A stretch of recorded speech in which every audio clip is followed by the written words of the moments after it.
बहुत बहुत धन्यवाद संचालक महोदय। All India Muslim personal law board और इमारत सरिया और अन्य संगठनों के द्वारा वक्फ अमेंडमेंट बिल को अपोज करने के लिए, रिजेक्ट करने के लिए जो धरना प्रदर्शन किया जा रहा है, मैं इसमें सहयोग करने के लिए और अपना समर्थन देने के लिए यहां पहुंचा। प्यारे साथियों, इस मंच पर बहुत ही जिम्मेदार शख्सियतें बैठी हुई। मैं इस तरह से सरकार की इस कार्रवाई को समझ पाया हूं कि अगर किसी को कमजोर करना हो, किसी को बर्बाद करना हो, किसी को नुकसान पहुंचाना हो, तो लाठी से मारने की जरूरत नहीं। उसकी आर्थिक ताकत को कमजोर कर दो, उसकी ताकत को इतना कमजोर कर दो कि वो घुटनों पे आ जाए। सरकार ने सोची समझी नीयत से किया है।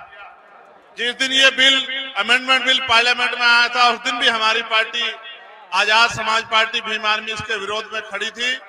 और जब जब जेपीसी ने के मेंबर कहीं भी गए कमेटी के, चाहे बिहार आए हो, झारखंड आए गए हो, हमारी पार्टी के लोगों ने मेमोरेंडम देके अपना विरोध दर्ज कराया था। और अब जब सार्वजनिक रूप से चर्चाएं होने लगी हैं, तो हम सार्वजनिक रूप से भी मंच से ऐलाना इस बात का ऐलान करते हैं कि हम इसका विरोध करते हैं।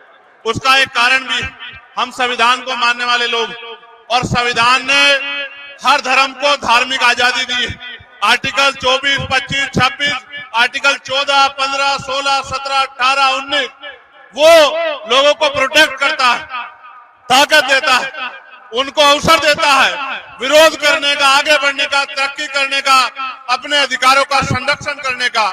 लेकिन इस सरकार की नीयत ठीक नहीं है।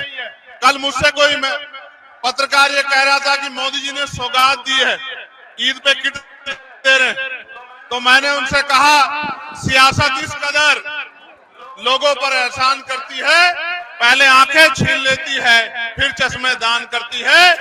एक तरफ वक्फ के इस अमेंडमेंट को लाके मुसलमानों से उनके कब्रिस्तान, उनकी खानका, उनकी मस्जिदें, उनकी जगह को छीना जा रहा है, उनको लूटने का प्रयास किया जा रहा है। दूसरी तरफ किट देके हमें बेवकूफ बनाने का प्रयास किया जा रहा है कि हमारे जख्मों पे नमक छिड़कने जैसा।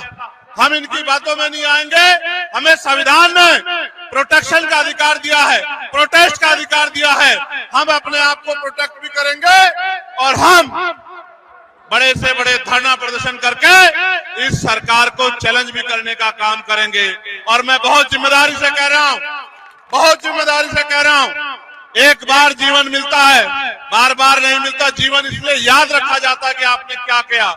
इतिहास याद रखेगा जब देश में कमजोर लोगों पे जुल्म किया जा रहा था, कौन किस तरफ खड़ा था। मैं यहाँ से खड़ा होकर कह रहा हूँ बिहार के मुख्यमंत्री जी से कि वो कमजोरों की आवाज सुने और जो फैसला वो हर बार लेते हैं बदलने का, एक बार और वो फैसला ले ले तो शायद मुल्क के हालात बदल जाएं।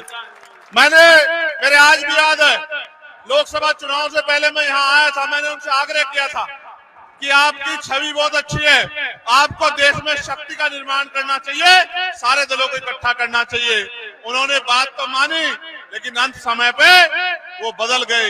इसका नुकसान उठाना पड़ रहा है। एक बार और बदल जाओ मुख्यमंत्री जी, और अपने साथियों को भी बदल दो, तो ये सत्ता का घमंड भी दूर हो जाएगा, जिस घमंड के जरिए कमजोरों को बर्बाद करने पे तुले। वो जो बिल है उसको पढ़ने की जरूरत है। वो कर क्या रहे हैं, वो